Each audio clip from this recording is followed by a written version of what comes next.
Welcome to Rates and Barrels. It's Wednesday, May 10th. Derek Van Riper here with Eno Saris on this episode. We've got a bunch of news items to cover. We have a surprising demotion from the Twins. We had an impressive debut from one Casey Schmitt, who I very poorly comped to David Fletcher on yesterday's show, so I will right that wrong before the end of this hour. We have an update on Jacob deGrom. We have a Jose Alvarado injury, which is very unfortunate because he's in the midst of what appears to be sort of a late breakout season. He's always had great stuff, but this is the best version of Alvarado that we've ever seen. And we get some pitching stuff on the rundown as well, vaguely labeled as pitching stuff as I prepare to get to it. But let's start with Jose Miranda getting optioned down to AAA by the Twins, because this is starting to remind me of what the Rays do with these guys who are big league ready players that we think are going to be pretty steady and safe, and they end up sending him down. And it hasn't just been Jose Miranda. We've seen them do this with Alex Kirilloff around his various injuries. We've seen it with Trevor Larnach. And I like all three of those players, or at least I like certain things about all three of those players. And I'm wondering with Miranda, aside from a pretty sluggish start through 35 games to play at a 67 WRC plus is rough, he's not a good defender. And that maybe is something that I should have taken more into consideration in his profile, as far as it being something that could cause him to lose his job completely and get more time at AAA this season, because previously I didn't really have this in a bucket of high probability outcomes, but maybe it was more likely to happen than I realized. Yeah, I mean, there's a certain amount of what I would read as poor luck happening, right? I mean, he improved his strikeout rate, improved his walk rate, raw power, and his barrel rate is only down a little bit. I mean, if I read you those parts of his line, you'd expect him to be hitting 260, 270. The three homers, maybe four or five. Like, he wasn't going to be a guy who hit 30 homers this year.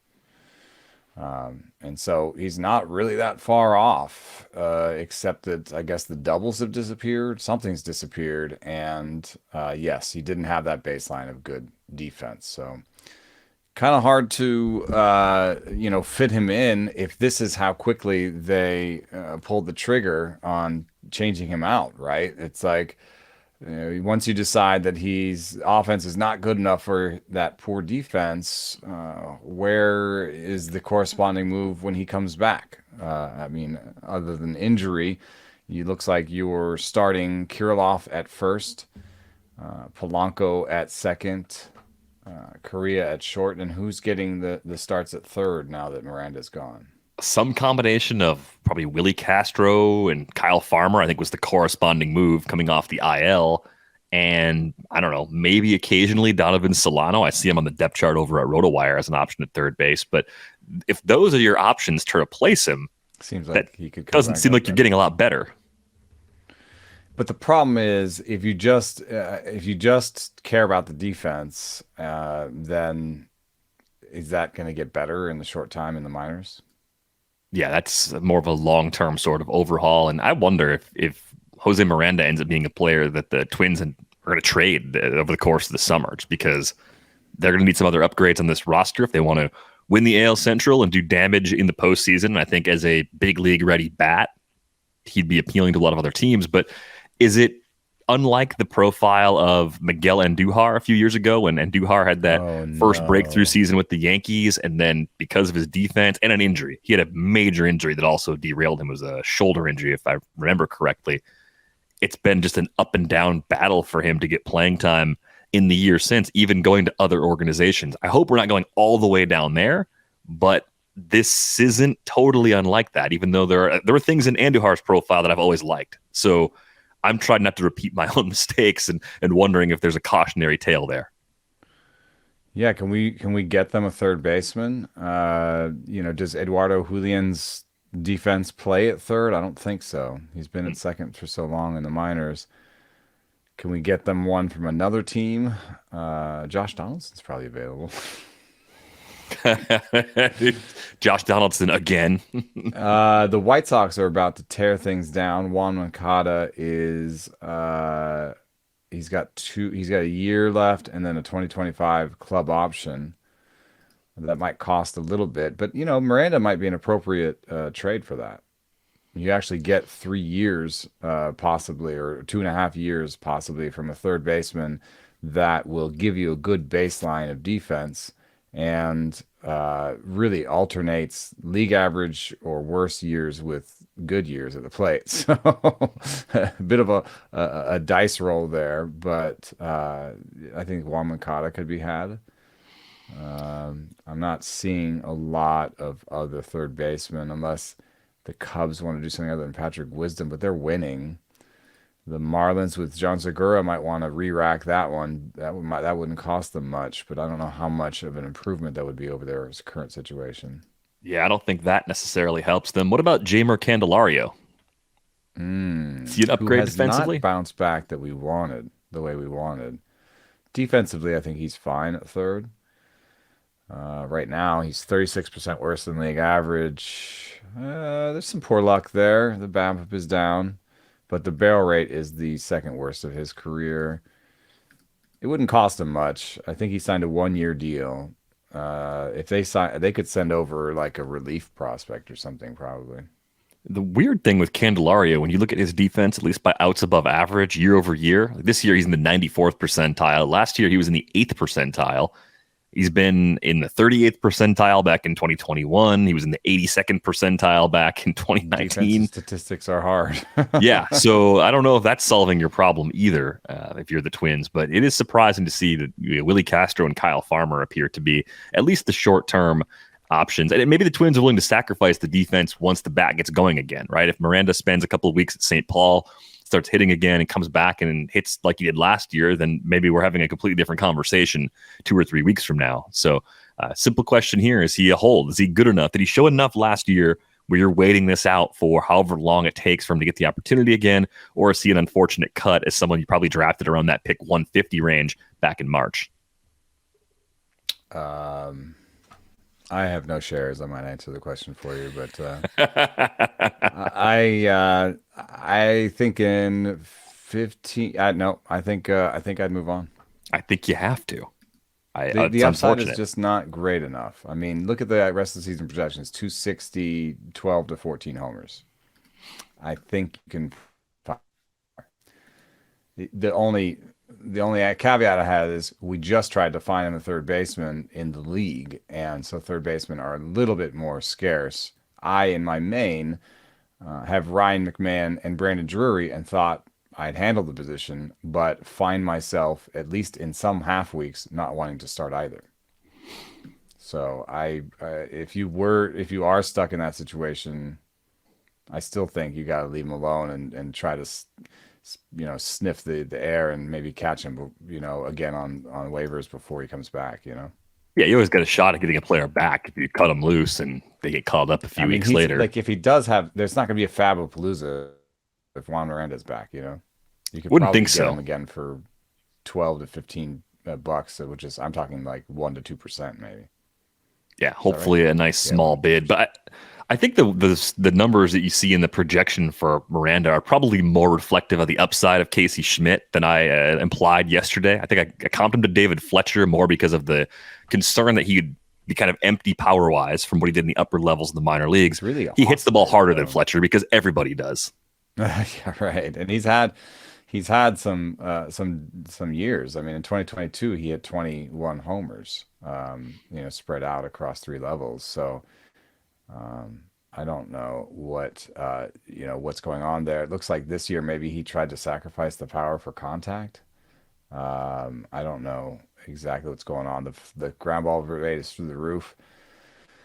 It is interesting to see a guy with poor. I mean, it's a max EV. It's I hesitate to mention it because it's 4 plate appearances, but he hit the homer on a 103.8. I just talked to Alex Call about this idea that you can still hit homers if you don't have the greatest max EV. And I think he said 109 is the hardest he's ever hit a ball. But 109 is capable of going out of the park, right? I do think that having that plus capability is interesting in terms of upside, but you can also have players that hit for decent power with 109 max EVs. So I don't know that we know that much more about Casey Schmitt today. Even the 103.8, like, what do you think? David Fletcher's max EV is for his career? Oh, I looked his debut season. His max EV was 103.7, which is really funny how similar that is. So don't take it all back just because Casey Schmitt hit a homer. Although it was No, a that's not nice why I'm one taking to a it back. deep part of the park. So the reason I was taking it back is I looked at David Fletcher. David Fletcher never had power in the minors at all. So even if Casey Schmitt did it a little old for the level at high A last year, it still means more. There's still more raw power there. I think the problem for me, looking more closely at the profile, there have been instances of swing and miss. It's reflected in some of the scouting reports on the hit tool. So it just breaks down for a bunch of different reasons. But the versatility that he can play all over and play a lot, that's sort of your floor. If the power comes later, the power comes later. I've seen some pretty high ceiling comps on him. I don't know if it's because he's a giant and it's the Bay Area, but I've seen a Matt Chapman comp thrown out there. And I don't know if that's because of the defense first and then the possibility of raw power later or what that is. But that almost seems like really pie in the sky to me. So I think you were still talking about a deeper league sort of player. Probably in 15s now, you're going to think about him as someone to pick up, if only because someone like Miranda just got sent down. Someone gets sent down, you got a big hole to fill. You want someone who's going to play a lot. You take a chance on someone like Casey Schmitt. Maybe it works out. Yeah, I hadn't noticed this. I sent the anecdote in about Casey Schmitt replacing Marco Luciano at short and being okay. I hadn't realized that he's been playing there all year. This year, he's got 20 starts in AAA at short versus just 8 at third. So it sounds like it looks like Casey Schmitt is the shortstop of the intermediate future for the Giants. A bad thing to be.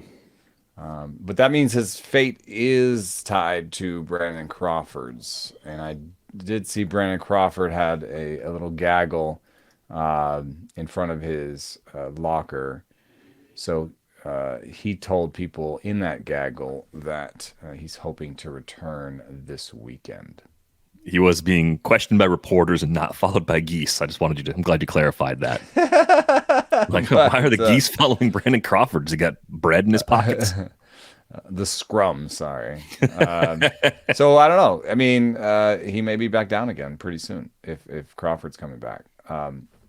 Do we see somebody else that the Giants would rather send down than him? I mean, if Casey Schmidt's not playing the outfield, that infield gets fairly crowded with Crawford back. You've got Crawford, Estrada, Flores, Davis, Wade, Jr. Wisely or VR, I think, could be corresponding moves. That's true.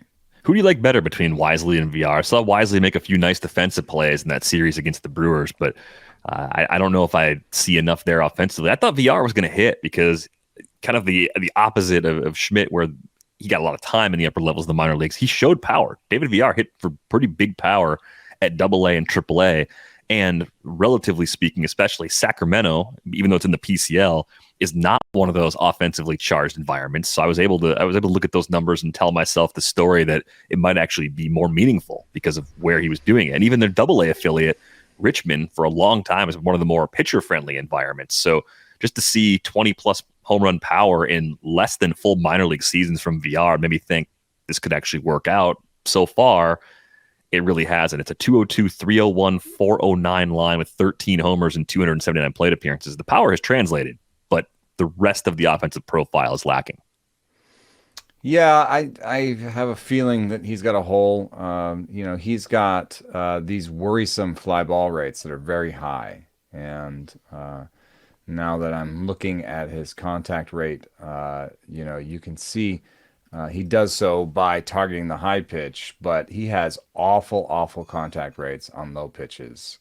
He's got some 40% contact rates inside the zone low. If you look at his heat map, it's really small in terms of contact rate. It's just high and tight. And, even high and away is poor for him. So there's a lot of blue on that. And I think that's one evaluator told me that he thought David VR was headed for Japan. And I think I could see that.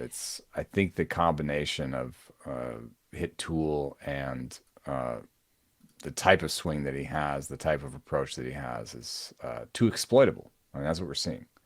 Yeah. And if they do send him down, I think the directive will be find a way to do something on those low pitches. Yeah, that makes a lot of sense because the numbers sort of jumped off the page those last two minor league stops. And even last year when he debuted, he was pretty good despite the 32% K rate. It looked encouraging enough to, in deeper leagues, NL only leagues, take that flyer and see if he could turn himself into a semi-regular. He is the type of player that, maybe the other teams didn't have as much of a book on, right? Like he wasn't ever somebody that Fangraphs had him as the 33rd best prospect for the Giants, So if you're an opposing team and they call up their 33rd best prospect, do you have a book on him already? And then fewer chapters probably than the more prominent prospects. Right, yeah. So, this year might be the year where, let me see if I can see real quick. Pitch percentage, this year pretty low in the zone. And last year they were already throwing him low in the zone. I don't know.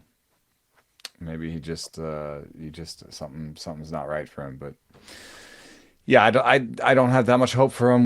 I've like tried to stream him a little bit when the schedule was good, and tried to use him for some power, especially in that league where I'm kind of trying to figure out third base a little bit.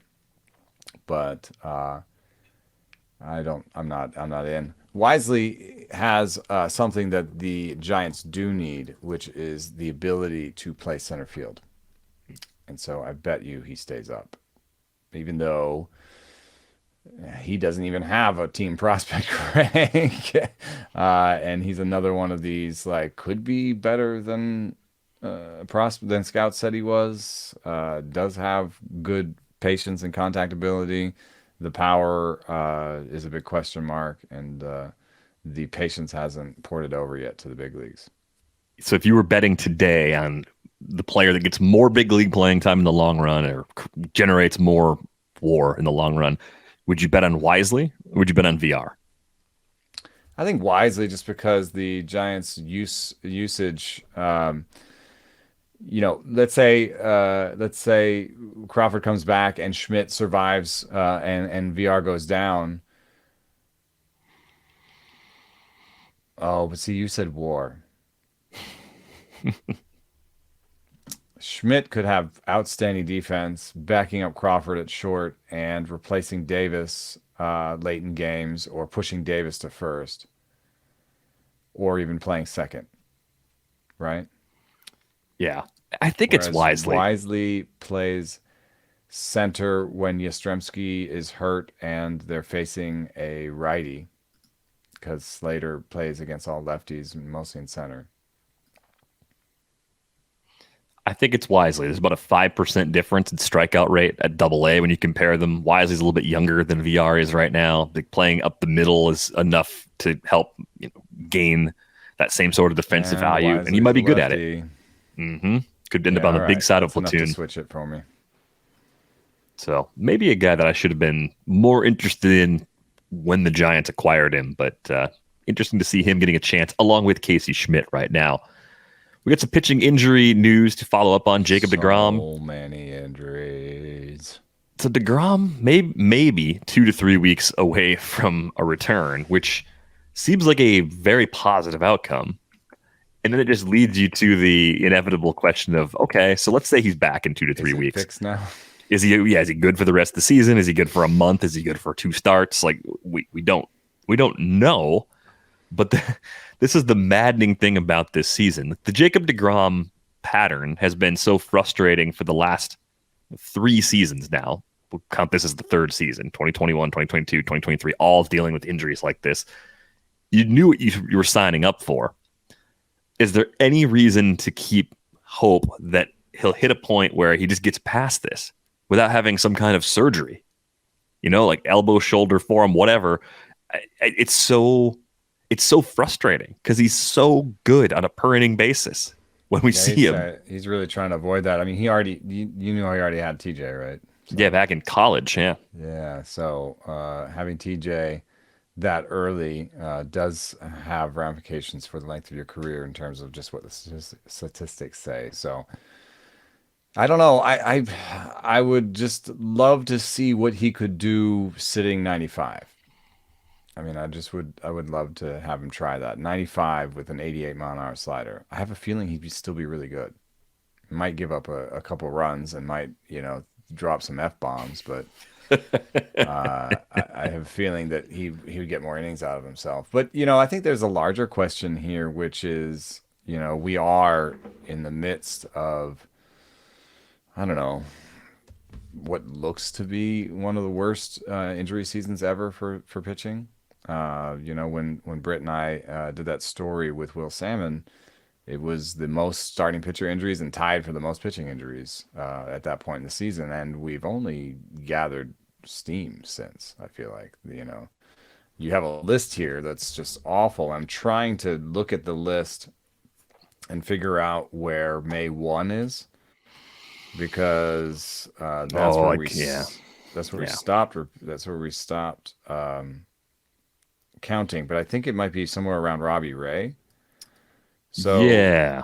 we already had the most starting pitchers on injury after Robbie Ray, and since Robbie Ray, we've had Aaron Savali, Tristan McKenzie, Alex Wood, Ryan Pepio, Brandon Woodruff, Kyle Wright, Max Fried, Mason Miller, Jose Urquidy, Luis Garcia, and Jose Suarez, and uh, two of those are out for the year. Well, this list was alphabetical by team nickname because I was going Oh, through the depth okay. charts. So yeah, All this right. one's not even chronologically sorted, but a bunch of these are new just in the last week. And I think Yeah, because Savali was older.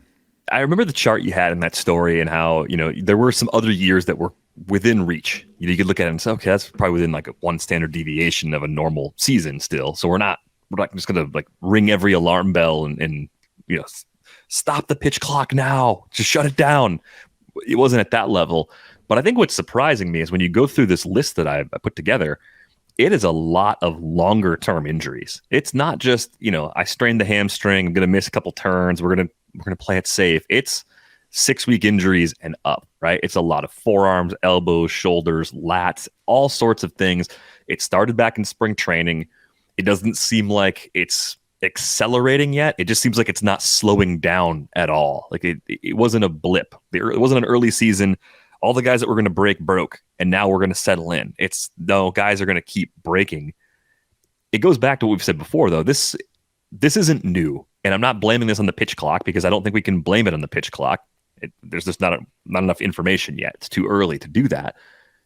But the bigger problem facing every major league team right now is how do we slow this down? It's a $1 billion question to solve, and it just doesn't seem like anyone is necessarily getting there. The other thing that stands out to me is almost every team, not quite, but almost every team has been affected by this. And this is just starting pitchers that I was looking at, where it was top to bottom, at least one from every depth chart. You start getting into relievers, plenty of relievers have been blowing out too with various injuries. So Mm-hmm.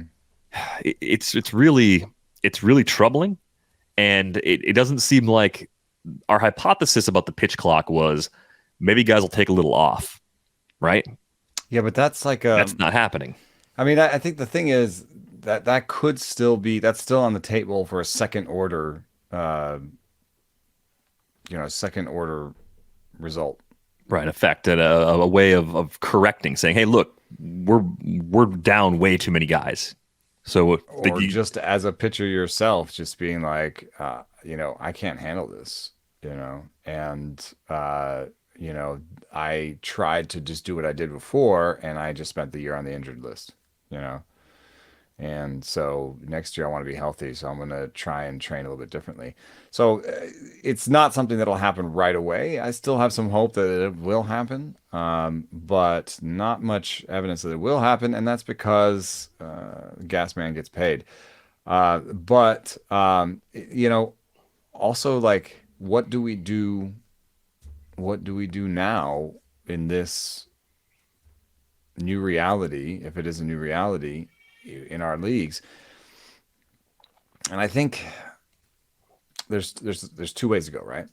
One is just be merciless and cut anybody who's hurt, and don't even wait for the bad news. Just eliminate your injury optimism with pitching right now. Just crush it. as soon as they're on the IL, gone. I'm not going to wait around for this guy. Even and the extreme of that would be drop Jake deGrom. Right, deGrom, Woodruff, Glasnow earlier in the year. We've had all sorts of chances to run through this problem. And I hear that, and I wonder if it is by the numbers the right move. But I want to try this out. Say it out loud and see if it works. Could it be, in the light of this, would it actually be better maybe to hold guys longer? And my reasoning is this: the minor league cupboard is going to get bare. It's going to get worse. And you kind of think, oh, I'm going to find, like, what's the idea? You drop the injured pitcher and you're like, I'm going to find something on the wire, right? Right.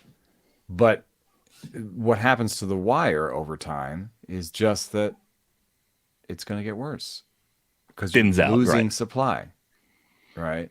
So as the wire gets worse, it might actually make sense to pick up a reliever and try to ride it out and put a guy in who gets a save every 2 weeks or something, but gives you innings and keeps you afloat and gets you some Ks, you know? So I'm not sure what to do. I'm nursing Taj Bradley, Tyler Glasnow in a couple places. Just looking at this injured list, I think I don't have that many. I have no shares of Max Fried because my projections didn't love him. But if I did, I think I'd hold him. I wouldn't trade for him. Somebody asked me if they would trade for Max Fried right now. I said no. Yeah, that's Kyle Wright seems to be around the place where I would drop. Tyler Malley is somebody in redraft leagues I would drop because the news was pretty bad and he went on a 60-day. But in Dynasty, I have a league, a 12-team Dynasty league that's just overflown. All my IL spots are taken up, and now bench spots are being taken up by hurt people. And I'm staring at Tyler Malley, just being like, in this 12-team, should I just drop and move on? There's other ones. Jose Urquidy's an easy drop. Luis Garcia, obviously out for the year. But it does get hard. I think Kenta Maeda is probably hard in deeper leagues to figure out what you want to do with him. Brandon Woodruff, I think, is the hardest decision out there right now. Yeah, and the further you get down the road of being close to his recovery, the harder it is to say, I waited this long. Yeah. I waited a month, so why wouldn't I wait another 4 to 6 weeks? I cut him right at the beginning, or like a week after the injury. Woodruff stats on the wire, though. No, you won't. And it was really more of a choice of, I just want to make sure that I'm maxing out playing time and having options up and down my roster every week. I mean, we're seeing, and this is where my ongoing frustration with how the fantasy baseball tends to work in weekly leagues is growing. You had the Max Scherzer neck injury, which maybe is minor. That pops up on a Tuesday, but all of your pitchers have locked for the week by the time you get that information, so you're stuck waiting. Yeah, the timing of injury news it impacts everyone. So I'm not saying, woe is me, I'm the only one dealing with this, but I'm saying it's not a really good gameplay experience to have guys get hurt and be in situations where you could have replaced them, and you obviously would have played someone, but just to not be able to do it. That doesn't seem good. Our friend Yancey Eaton was suggesting, having some different kinds of mulligans where you could spend fab to get them and bid fab to get them, which it got me thinking. It's like, what if there was something else to spend fab on? Because one problem with fab is that we're all throwing buckets of money at the same players. If there were some strategic things you could unlock with your fab dollars, perhaps that would be more interesting. I don't know. I like the line of thinking. I thought maybe we have something there for the future. It makes the game too cumbersome. Just get used for streaming, probably, where people would just have an early Monday start and then spend fab to put a starter in that spot after they bank to start. Do you like fab better with the $1,000 budget that the NFBC has, or do you like it better with the $100 budget in leagues like Labor? Like, just think about how it flows over the course of the entire season and how you handle it and how the league handles it and the What I occasional like about tie the breaks. 1,000 is that there's a 10-cent bid, basically. Right. Yeah. Right. And so that becomes super valuable at the end of the season. Like, they're definitely the last couple of fab runs, you're like, ooh, I'm so glad I have $5 right now. And those $5 wouldn't exist in the $100 thing, right? What if the answer is a number between 100 and 1,000? Like, what if 1,000 is too much, but 100 is too little, and you want to have 300, 360? But I hate the numbers in between because it's very easy to say, like, hey, use 10%. Yeah, but you could still say that. Yeah, you could still say that. But then you have to do some math before you do the bid. 10% of 340 is 34. I think people can just move the. Yeah, that's true. I don't know. I'm thinking more about it because I see it happening in so many leagues where it's just firing away. Here's the big chunk of my budget. I don't even care because I know I'm not going to spend it all. And I think there's some truth to that. Is there a benefit to just backing off and being less aggressive than everybody else in the first month and a half or 2 months, saving the money, creating the hammer for yourself for June, July, August, September, and then just winning a higher percentage of bids for the final 4 months? There's a sliding relationship, though, because you're getting less out of them because you're going to get, the holy grail is 6 months out of somebody, Right. And I wonder if that just happens so infrequently that we're chasing something that's a total long shot. And there was a good Razzball tweet about this where they tweeted about the rookie starters that everybody had spent a ton of money on and what their value has been so far, and how none of them have really produced the value that people wanted with their big bids. And that's an unfortunate sort of conclusion I'm coming to, having spent a lot on Taj Bradley and just hoping he comes back soon. Yeah, I think that's a tough one for me. I generally don't think the rookies are worth it, but when in Fab, I spend like more of a drunken sailor because we do have guys that come up, and it feels like this guy had so much more upside than spending $10 on Casey Schmitt. But where I was going yesterday, when your case of the ass became my case of the ass, and I said, just forget everything, give me the crappy players. What I was really trying to get at was, give me the guys who are going to play that nobody else is excited about, because they end up being bargains. Playing time ends up driving final stats because you get the counting stats. Yes, you take on performance risk with the less talented players, but if you can find the Casey Schmitt types, you said, think of an example of someone that no one liked who ended up being good. One of the examples I have is Tommy Edman a few years ago. Did anyone care about Tommy Edman as a prospect outside of Cardinals fans? I don't remember anyone being excited about that guy. He was a really cheap pickup for me back in the RDI days, and he would have been a 5-year keeper easily because of his power speed combo, right? And I think those types of players end up being sneaky good, and they just cruise under the radar. Like, the only thing they're doing is playing. Going for 30 and 40 when everyone else is going for 200. Yeah, so you get a few more bites at the apple. I guess the counter argument to that would be, what if Tommy Edman, or the equivalent of Tommy, what if Casey Schmitt plays for a week or 2 weeks, doesn't do a lot, and then you have to make a decision, like, he's playing, but are they going to keep playing him? Because within our range of outcomes, we have to be able to think the way the organization thinks, see those next best options, and say, okay, the Twins really think Kyle Farmer's better than Juan Miranda? Oh, I guess they do. Like, so, it's... They have more information than us and have different goals. They're trying to win real life games, so we think Miranda's obviously better, but Farmer's going to be a better defender. I mean, they were just using him at short. And I'm tired when I say Juan Miranda instead of Jose Miranda. That is rough. That is a big DVR. So again, I'm not trying to tear apart the entire game today. It's rough. Yeah, hey, you were telling me that I don't know what I'm going to do when there are just more people in the bed. Like, it's already 50-pound golden doodle. It's enough. There's no more room. Yeah, so we had two doggies and a boy coming off a bad dream and a stupid cat, 5 a.m. cat scratching at the door. I know I'll never have a cat, so that's a good thing. So it's not just starting pitchers, like we said. Jose Alvarado is hurt. MRI is being Mm, reviewed right now, so we'll get more information probably in the next 24 hours or so. Obviously, it's a 15-day IL stint at a bare minimum, but it's an elbow injury, which puts us back to a familiar question: who closes for the Phillies while Alvarado is out? He picked up 5 saves so far this season, sub-2 ERA, great WHIP, 0 walks for a guy that's always had trouble with walks, a 13% career walk rate. To go even 5 or 6 weeks with 0 walks is incredible. Maybe it should give yeah. us just a little glimmer of hope for Edward Cabrera as a reliever someday. But Yeah. nevertheless, is I there think my anything you've pick seen? is Sir Anthony Dominguez. He's not coming off his best appearance, but he gave up six.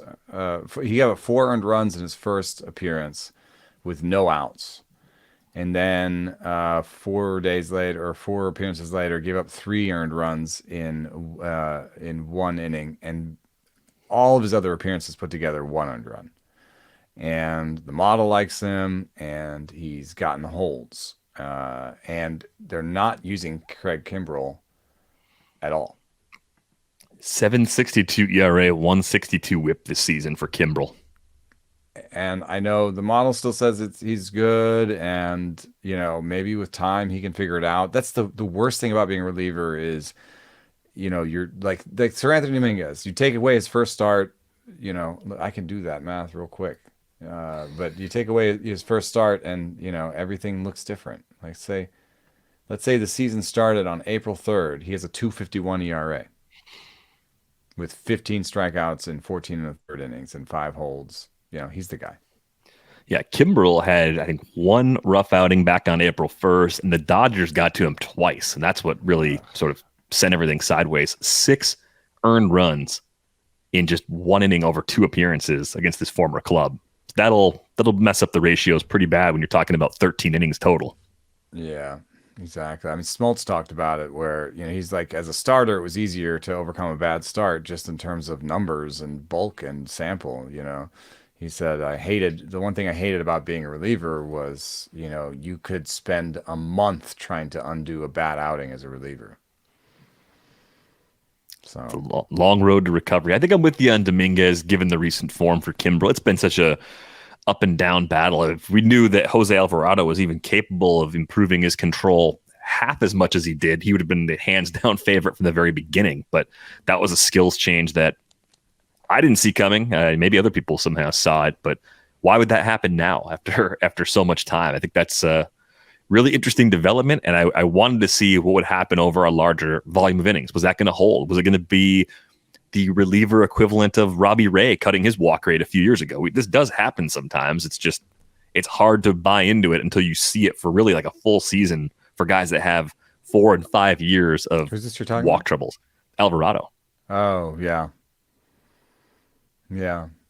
And Location Plus is not that much of a help because you're not talking about a lot of pitches yet for these relievers, but uh, really nice Location Plus this year. So, something did change, I think. Probably. I don't know. I would say that with relievers, if we're talking about rookie or big Fabapalooza starters not being worth $200, I don't think I would spend, $200 being 20%. I don't think I would spend 10%, much more than 10%. I think I would actually try to keep it under 10% when picking up relievers. Just like I like sort of 30 to 60 and 70 out of 1,000 for relievers that you think are going to close. It's going to take some money, but there's usually like 2 per week, right? It's like that's how I've seen it. There was Adam was a big one last week, but I got Alzolay behind him for like $30. Maybe that was too much. We're yet to see, but I didn't want to spend. I think Adam went for like 120. I just didn't want to spend that because what if Fairbanks comes back next week? You know, what if Alvarado just needs 2 weeks off? So I would buy Sir Anthony Dominguez, but I would put him on a bid stream with other relievers on it that had some and would top out at 50 something and have a couple at the bottom for 3. I know we had a question about how do we do fab. It was kind of a broad question that came in. We were talking about it a little bit on the Friday show last week with Al, and I was thinking about it from a $1,000 budget perspective. It's a 26-week season, so make the math easy. Say it's 25. Take 1,000, divide by 25. It's $40 a week. If you gave yourself a $40 a week budget, and then you could just say, I'm going to take some from the end of the season and move it to the front every time I overspend. I think that sort of budgeting would make you a lot more disciplined as a player. We do that. Yeah. And you can hammer more anytime you need to. Like there's situations where you spend more, but if you just kind of think about staying on that track and doing that, I think it might keep you, if you can, like me, from just going all in on too many of the shiny new toys. And it also, what's nice about that approach is you can recalculate. So now whatever you have now, see how many weeks are left, divided by that many weeks. And so now you're like, I have $15 a week. Right. Ooh.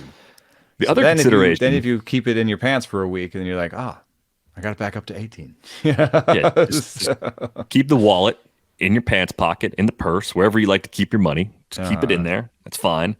And the other thing, you could just not bid on players for a week. That's always an option too. If you don't have injuries, if you don't have a need, you could not bid, or you could just bid mins and just maybe shuffle some things around. I think there's a temptation when we have this one opportunity every week to change our roster to do something.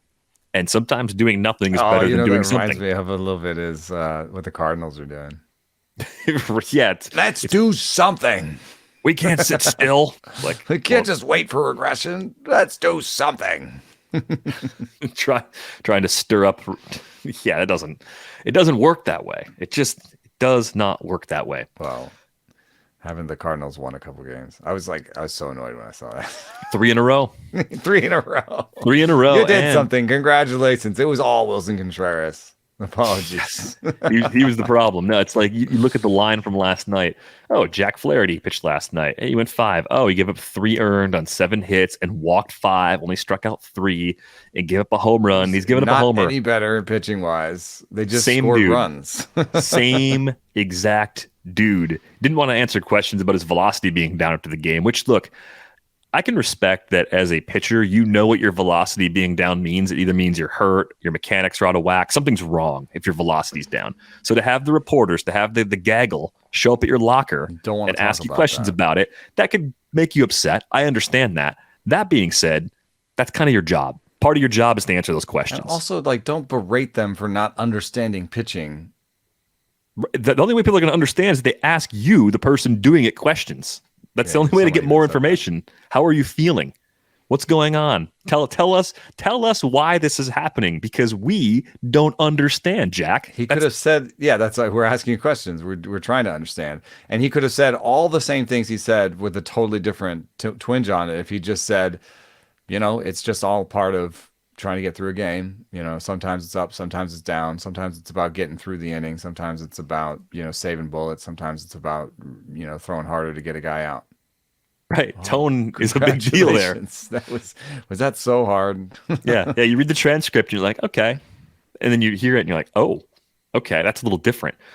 You'd expect this from a guy struggling for the first time. This isn't new. Maybe it's a similar line of questioning to what he's been hearing for parts of 2+ seasons now. So maybe that's part of it. Upset because he thought getting rid of Wilson Contreras would make him better. And then he was like, nope, I'm still not good. Yeah. I don't think that was it, but it's just like, come on, man, just figure it out. You're a pro. Answer the questions. Don't be mad at reporters for trying to understand more about the craft. That's not the problem here. I was wondering, at what point do you think we can look at the pitch clock and performers and say, hey, maybe there's something here between someone who was previously very slow, who had to adjust. The person I'm thinking of is, of course, a Brewer, because he's one of the slower starters in the league. It's Corbin Burnes. And I think it's more me grasping at straws, trying to understand, why is Corbin Burnes' strikeout rate so low? Like a 19.8% K rate for Corbin Burnes? That's kind of weird. Walk rate's up a little bit too. Just doesn't look like himself out there right now. And you take a look at some other things going on with him. Velo is down slightly, but not an enormous amount. enough to be a little worried. But how much of that could be fatigue? How much of that could be something else entirely? That can't be separated very easily. So at what point during the season would you look at someone and say, adjustments to the pitch clock might really be the problem here, without asking them directly? I feel like you're not going to get many pitchers on the record to say, I'm struggling because of this. Because it seems like they're whining about it. Scapegoating and whining, yeah. Yeah, it's hard to tell. And Burnes had that just such an interesting offseason with the bad arbitration case and the bad blood with the Brewers. Yeah, with the front office. I mean, on the one hand, you'd think, if I'm furious, I'm coming back and I'm as good as I've ever been. Yeah. Within the range of outcomes on that, and I have no idea what happens. Like if you're mad about something, you ever do something when you're really mad, you hurry through something, or you go lift weights when you're really mad. Usually better. Usually you hurt yourself, and I'm not saying that's what Corbin Burnes did, but that extra motivation sometimes can actually be bad. If you were already very good or great at what you were doing, and you go in there and you go harder, sometimes harder actually hurts. Yeah. The swing strike rate is showing some signs of rebounding. It really started poor, but it's back up to 13% on the rolling number, and that would be closer to in line with what he's done before. And my tendency is, somewhat like with Dustin May, what you have in these two guys is two players that have high stuff numbers and low strikeout rates and low swing strike rates. And people are kind of glued to those because we've used those so long. But I think he's going to strike more people out going forward. And I think he'll be fine. The stuff plus is exactly where it was last year, but it's well within the framework of aging, I believe. And among all qualified starters, I believe he's still. Let me see where he is. He is 7th. Still very good. Gossman, McClanahan, Cease. I don't know. I think it's great stuff there. Dustin May, he has a longer history of not striking people out. And of course, balls in play is part of the model. And it's possible that there is some sort of wobble in the model because, we used to have a shift. The model was born in the shift. And so, we're taking a model that looked at balls in play during the time of the shift and trying to apply it during a time when the shift has been limited. So at the same time, I would say Dustin May has a 245 lifetime BABIP over 184 innings. It's not quite enough to sort of award him that skill. But if you're looking for why my model is more upbeat about him than most projections, I would say it has to do with that BABIP number as much as it has to do with thinking that he's going to strike more people out. And every projection system says he's going to strike more people out. His career says he's going to whiff more and strike more people out. So sorry, that was a random digression there. But generally, I'm not worried about Corbin Burnes, but I do tend to wonder about older players, older starters, and if they used to be such a good bet. Older starters have been being such a good bet for such a long time. And I wonder if this will be the year where we're reminded of all the body parts that can go on an older pitcher. Yeah. Max Scherzer's neck. And I mean, that's the thing though. With Max Scherzer, the overall durability for most of his career, there are way more W's there than L's. If you took that bet on Max Scherzer for the last 7 years, you've taken by volume only 2 workload L's if you want to count this year and last year in there. Everything else is good. 170 plus innings in this era has to be a win, especially for guys in their later 30s. Yeah. So if he finally is broken now, if Verlander finally breaks down now, that's remarkable durability. That's your car that lasted 300,000 miles and then finally sputtered out on you. Oh, okay, well, that worked out really well. It was durable until it wasn't. That's what those guys effectively were. And they could still be fine. I also wonder too, this came up maybe last week on the 3-0 show. The minor leaguers who've been working with the pitch clock already might be a little ahead of the curve, relatively speaking, in that they're already adapted to this. Their method of training, their body's responses, their everything and their routine has already been starting to adapt to that faster pace. I wonder if there's going to be a lag for the guys that have this longer period of time where they didn't have to deal with that. Will it be something that after a half season they adapt to, or a full season, or 2 seasons, or will it never happen in some cases? Like that, all possible, all unknown, but that's something to think about as well. And another funny thing about Burnes is that it was Burnes and Shohei Ohtani among starters who were the slowest starters by tempo last year. Ohtani's been another amazing version of himself. It hasn't really been a case where we're sitting here going, what's wrong with Ohtani on the mound? Is he tired? Is something up with Ohtani? Like, no. But if you talk to their trainers, I mean, I don't know what Burnes did in the off season, but definitely, Driveline, they were pretty aggressive with putting the clock out on them and like simulating clock experiences in the off season. So yeah, that seems like it's fairly easy to do, though. You'd think that Burnes would have done the same, but some people did and some people didn't. I think we saw that in spring training pretty quickly, that there were some teams that were just like, we're going to figure it out in spring training. And other teams are like, no, we've got a couple weeks before. Let's try this out first. And even with that, the violations we were seeing initially, those have all tapered off too. So it's much less of a concern from taking the automatic ball perspective than it was back when the spring started. But I was on a show with a former pitcher in Chris Townsend here on the A's network, and his opinion was just that baseball is going to have to cycle through the older pitchers that aren't good with it, and that's what's going to happen. It's just going to push old pitchers out. Yeah, and the younger pitchers are all totally cool with it, and that has actually been my experience talking to pitchers. Like, I don't even bother asking young pitchers about the clock anymore because they don't. It's almost like, they don't know any better. It's like they're like, yeah, it's fine, whatever. They don't even have an opinion on it. They're just like, it's baseball. It's what it's like.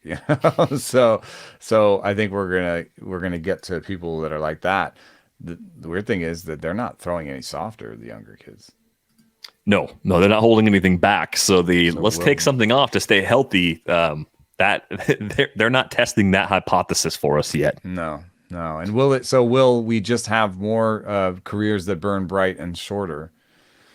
We already having that with like Mason Miller coming up and people blowing tons of fab on him, and he's back on the IL. So, that's something to consider. But it may want to push you, if we're talking strategies, it may want to push you in the future towards drafting younger pitchers. So you mentioned burning out fast and bright. Just in the last few days, Matt Harvey announced his retirement, right? You think back to 2012 through 2015, that 3-year stretch, Matt Harvey was as good as anybody, right? Harvey Day was a day that everybody's excited about. Good stuff plus. I'm thinking peak Matt Harvey would have had some really good stuff plus numbers, and it just fell apart on him.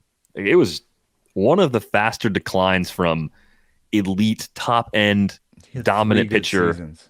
To he didn't just go from like top of the line, top of the rotation, excellent stuff to like 380 ERA, 125 whip and strike. He missed a couple stops. He went from sub 3 to 5+ pretty quickly. He went from a true number one to a guy that had to battle to keep his rotation spot by numbers. That's how before his fast team control was up even, yeah. Yeah, and it's not a great outcome at all. No. It's bad for everyone. Bad for Harvey, bad for fans, bad for everyone. There has been some, I think, advancement in the understanding of healthy mechanics. There might be some listening who don't believe that or believe that, there are certain people on the outside who know better about healthy mechanics than people inside baseball. I think the truth of the matter is velocity is rewarded. And so therefore everybody wants to throw harder, and throwing harder causes stress. Yes, there are some people out there who espouse certain types of mechanics that may keep you healthier, but they also produce people who throw 91. And that's just not an option in today's baseball. Now you'll get hit if that's what you're throwing up there. I was thinking back too, looking at Mark Pryor's baseball reference page. Mark Pryor's ceiling was not quite as high as Matt Harvey's ceiling, and he burned out even faster. Really? Yeah. I mean, he's the poster child. It was, but the difference was 2 seasons. The difference was it was 2 very good seasons, and then he was fine for 04 and 05, and then it fell apart in 06. Like, it just was not over. even able to pitch again. Just health, just gone, done. Yeah. Awful. Rough too. Awful. It's cool that he's still around the game as a pitching coach. But then, to like take the Mark Pryor thing and like put it in the context of what we're doing today, and we're all trying to get Mark Pryor at least. If we can't have, Max Scherzer and Justin Verlander anymore, if we can't have the old starting pitcher anymore because of this new environment, then we're all going to want the young pitcher. But how many $200 fab bids do we have to burn to get the one Mark Pryor? Yeah. So it's you're kind of screwed on both ends. We tried to, in our main, take an approach where we were going to take some horses, and it didn't always look amazing by Stuff Plus, but like we took Logan, we went with Corbin Burnes first. We took Logan Gilbert, Jordan Montgomery, Grayson Rodriguez, Jameson Taillon in the middle there, and Savali. And we were like, these are guys who are going to give us innings. We need innings. These guys are going to give us innings. They may not be guys who can jump up to be aces, but they're going to give us innings. And we've been more or less right, as you can tell from the names that I put out there. It's been hard hoeing for everybody, I think. But there's definitely an adjustment to be made to the current pitching environment. And I don't know if we can make it in season. It's kind of hard to turn the tanker around that quick. But when it comes to next year, I think there's going to be a sweet spot that I'm looking for where guys have had at least 1 year experience in the big leagues and they're not 38. And I'm trying to buy in between those two things. I don't. The longer I play, the more I stare at baseball and study it. I know this is true of many things. The less I know, it's a constant reminder. It's like if I thought I knew 10% of what I could know about baseball going into this season, I'm down to like 5% now. And last year I started at 20 and dropped to 10. So it's every year. It's only getting worse. I should be learning more and getting better at this. And it feels like it's like running in an underwater treadmill situation or something. Yeah, it's not easy. And the durability it puts you. I think it should put in context the people who say they know everything. It's like, how do you keep looking at this and thinking you know everything? You think you solved it? Yeah, it's crazy when you look at the volume of innings thrown. We think about deGrom as someone who's missed a lot of time, who's not durable. If you go back through 2017, deGrom is 16th in baseball in innings pitched, 877. So only 15 guys have thrown more innings than deGrom since 2017.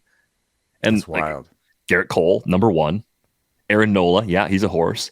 Zach Greinke, okay, yep, old, not throwing very hard anymore, but staying healthy. Patrick Corbin, some of that time he was still good. Yeah, not a metric of how good you are, just how much you pitched. Well, yeah, ability is contained within. You have to be good enough to keep pitching or have been good enough to get a big contract to keep getting the innings. But he was good enough at the beginning Corbin, to get I think, the contract. is just absorbing innings for his team right now. Sure. Yeah, someone's got to go out there and do it. Max Scherzer, number 5 on this list. Jose Barrios is the other pitcher over 1,000 in that time. And Barrios, hopefully, he's not going down the Corbin path just yet.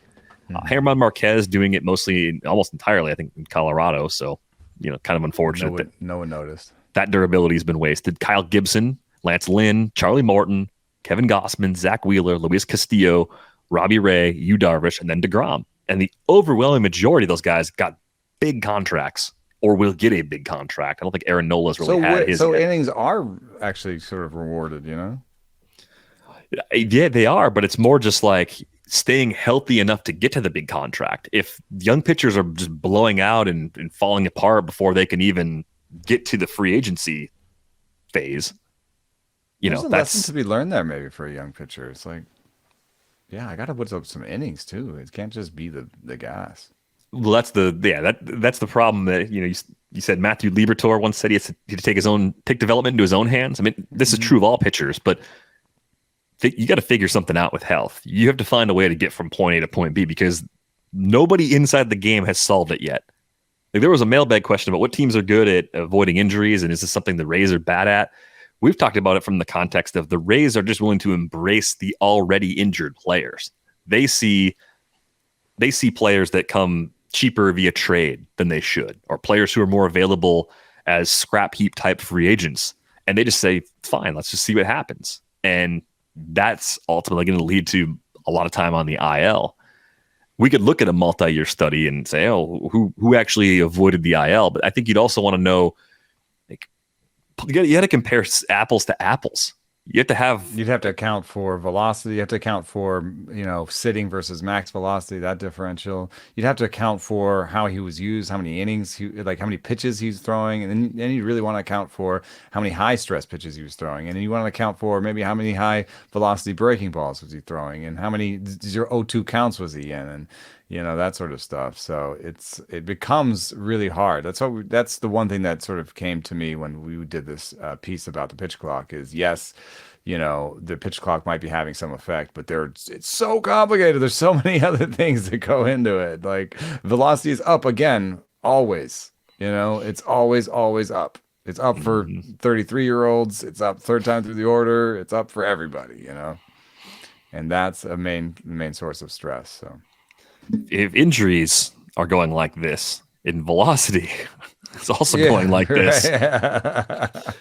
It's not correlation means causation, but that's a place to start, at least. It's one thing to look at. Let's try this. Let's just try 80% of our max. See how that goes. Yeah. See if we still get most of the same guys out. See how quickly you get fired from your player development job if you tell all the pitchers to throw at 80% of max. Oh, that's there's your answer. How come no one's trying this? Like, well, would you like to lose your job in baseball, being the first one to try? Yeah.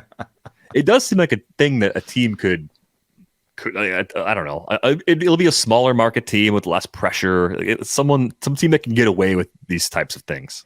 Well, what you really would want to do is to kind of do like an internal study, right?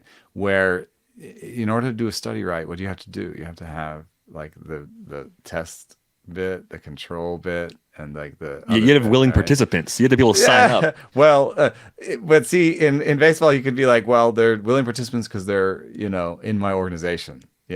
So that's not the best science, but so then yes, but then there's also the ethics of like, okay, well, we're gonna take these lower value prospects and tell all of them, to sit lower and see how their health outcomes are. Ooh. How would you like to be one of those prospects to be like, you want me to do what? That's awful. Is this going to help me to get to the big leagues? Yeah. You can't run it like that. You just have to have an organizational philosophy. But even still, people take enough of their development on their own where they're going to go do their own thing. You still have to wait like 10 years or something. You have to wait 6 years to know you're right. And then are you going to be sure your guys are throwing less hard? Yeah, in a league where guys can hit premium velocity. So now you can bring in that. Hey, how come the Marlins, their guys are throwing 93 and maxed out at 98? Like, that's weird. Would you be more willing to do it in a home park that was a cavernous home park? Like, is that part of this? Like, we actually got a pretty big park, so it's fine. It might be interesting to do it as an expansion team, because expansion teams are born into rebuilding almost. Oh yeah, 100%. And born with young players, a lot of So, you could just try it as an organizational philosophy at the beginning, and I don't know, you'd have to decide if you were right within 5 years, right? You could be one of the worst teams ever for 5 years just trying to see if it worked. Well, our guys had innings, though. Yes. We led the league in innings, but we were last in everything else. Last in Ks, last in ERA, last in home run rate. I mean, that's the predicament the baseball's in. Yeah, it's not fun. The list of pitchers, I didn't put it on the screen, but it's sad to see the number of starting pitchers down right now with pretty significant injuries. Almost every team in the league, again, has been affected. We are going to go on our way out the door. A reminder that you can get a subscription to The Athletic for $1 a month at theathletic.com/rates and barrels. You can find Eno on Twitter at Eno Saris. You can find me at Derek Van Riper. That's going to do it for this episode of Rates and Barrels. We're back with you on Friday. Thanks for listening.